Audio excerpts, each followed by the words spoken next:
नमस्कार, आप देख रहे हैं चुनावी खबर अखबार पर नजर। मैं हूं आपके साथ पूजा मोहन पांडे।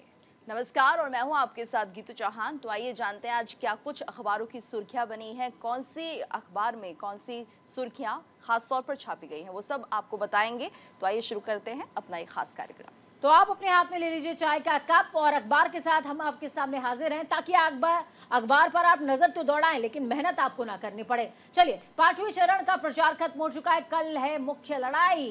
द हिंदू ने इस खबर को बहुत ही प्रमुखता के साथ छापा है।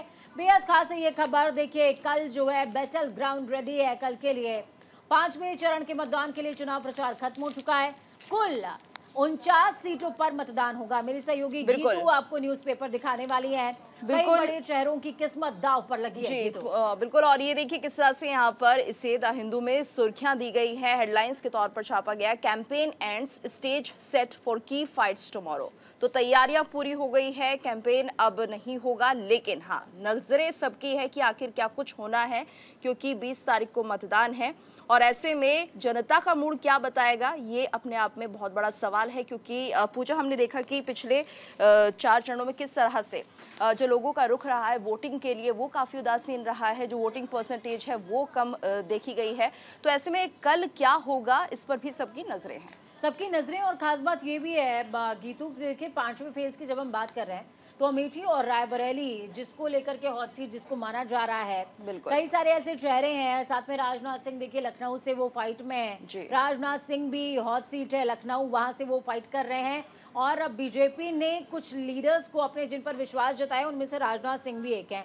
अमेठी से केंद्रीय मंत्री स्मृति ईरानी मैदान में है। तो रायबरेली से वायनाड के अलावा राहुल गांधी रायबरेली से चुनाव लड़ रहे हैं। बिल्कुल, और चुनौती है ये राहुल गांधी के लिए, क्योंकि वायनाड और रायबरेली अगर दोनों से जीत जाते हैं तो किसको सिलेक्ट करेंगे, जनता का क्या रुख रहेगा उसके बाद, कि अगर आपको वायनाड से जीत मिली तो आप वहां चल दिए, रायबरेली से मिली, अगर रायबरेली से यहाँ पर रहते हैं कैंडिडेट, तो उसके बाद कहीं ना कहीं एमपी अगर रायबरेली के बनते हैं तो वायनाड वाले जो लोग होंगे उनके लिए रहेगा कि हमारे साथ धोखा हो गया है। तो एक तरह से असमंजस की स्थिति है। और दूसरी बात यह है कि चांसेस क्या होंगे, क्या रायबरेली की जनता जो कांग्रेस की पारंपरिक सीट है उससे राहुल गांधी को जिताएगी, नहीं जिताएगी, ये भी अभी असमंजस की स्थिति बनी हुई है। खास बात देखिए कि तो एक चीज और देखने को मिली, जब कैंपेनिंग एंड पर थी तो उस दौरान किस तरीके से सोनिया गांधी ने एंड में रैली की, और रैली करते हुए उन्होंने जिस तरीके का इमोशनल बयान दिया कि रायबरेली और जो मेरी सास हैं इंदिरा गांधी, उन्होंने मुझे बहुत कुछ सिखाया,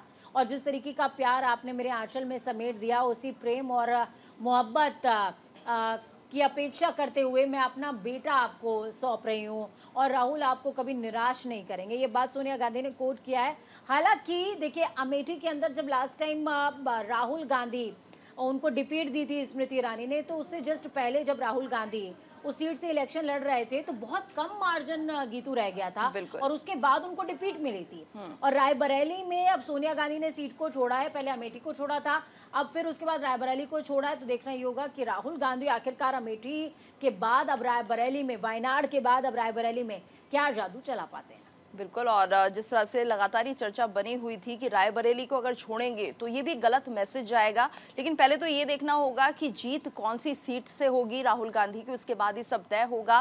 लेकिन जनता का मूड किस तरह से रहेगा ये भी भापना बहुत ज़रूरी है।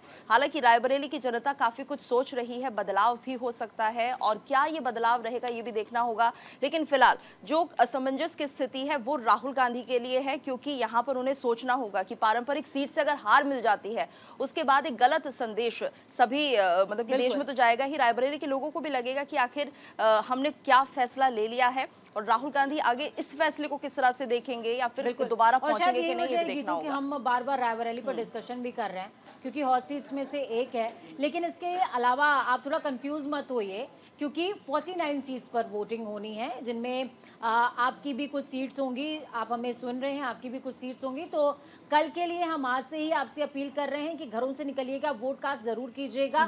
गर्मी है, डिहाइड्रेशन हो सकती है, तो अपने साथ में पानी की बोतल जरूर रखिए, लेकिन हाँ, वोट कास्ट जरूर कीजिए, क्योंकि हर त्योहार बार बार आता है साल में, लेकिन मतदान का त्योहार 5 साल में एक बार आता है, और एक बार आपने ये मौका चूक दिया तो फिर 5 साल आप शिकायत किसी से नहीं कर पाएंगे। राजनाथ सिंह की भी सीट है, देखिए केंद्रीय रक्षा मंत्री हैं राजनाथ सिंह, उनकी भी सीट आती है।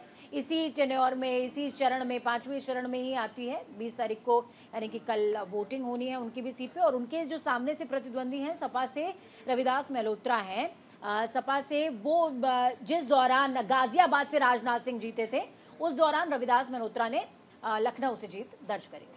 बिल्कुल, तो कल काफी हाई प्रोफाइल सीटें हैं, साख भी दांव पर लगी है, लेकिन लखनऊ की सीट जिस तरह से कहते हैं कि राजनाथ सिंह हमेशा जीतते रहे, बीजेपी की पारंपरिक सीट एक तरह से अब मानी जा रही है, तो वहां पर इतना कंपटीशन नहीं लग रहा है। लेकिन जनता का कुछ पता नहीं है पूजा कब बदल जाए। बिल्कुल, जनता किस करवट उठ बैठेगा ये डिसाइड करना, और उत्तर प्रदेश के अंदर और बिहार मध्य प्रदेश के अंदर ये कहना तो एकदम क्वाइट इम्पॉसिबल है इस समय कि जो वोटिंग्स हैं वो किस साइड की तरफ, किस डायरेक्शन की तरफ जा रही है, क्योंकि आपकी उदासीनता ने सबको कंफ्यूज करके रखा है। तो भाई उदासीन मत होइए और चुनावों को थोड़ा सा और दिलचस्प बनाइए, और वो दिलचस्प ऐसे ही बनेगा कि आप घरों से निकलेंगे।